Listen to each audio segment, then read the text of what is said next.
یو ځل په مکه معظمه کې قحط سالی راغلله، بارانونه نو، قحط سالی راغلله، خوراک ختم، د مکې خلک پریشانه، داسې حالت ته راغلل چې مرګي حال شول، خلک مړه کېدل شروع شول د لوږې تنسې د وجې نه. ابو سفیان وی پیغمبر صلی الله علیه و آله وسلم ته سوال جواب راواستولو،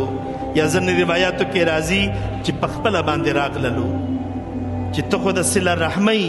خلکو ته تبلیغ کې چې خپلو خپلوانو سره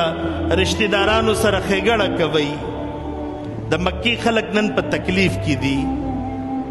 او ته د خپل الله نه دعا وکړه چې الله دې په موږ باندې په مکه باندې باران وورئ.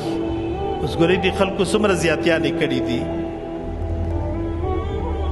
لیکن کله چې ابو سفیان پیغام راغللو، پیغمبر علیه الصلاۃ والسلام د الله په بارگاه کې لاس اوچت کړلو، اے الله د مکې په خلکو باندې باران رحمت نازل فرمایا. او د پیغمبر علیه السلام دعا وا چې په مکه کې باران شروع شولو، د دې خلکو قحط سالی ختم شوله، صحراګانې ځمکې دوباره آباد شولې، خوړونه تالابونه د اوبو نه ډک شول، ساروي زناور دا ماړه شول، او دوباره په دې باندې آبادې راغللو. پیغمبر علیه الصلاۃ والسلام د بطور رحمت راغلی دی.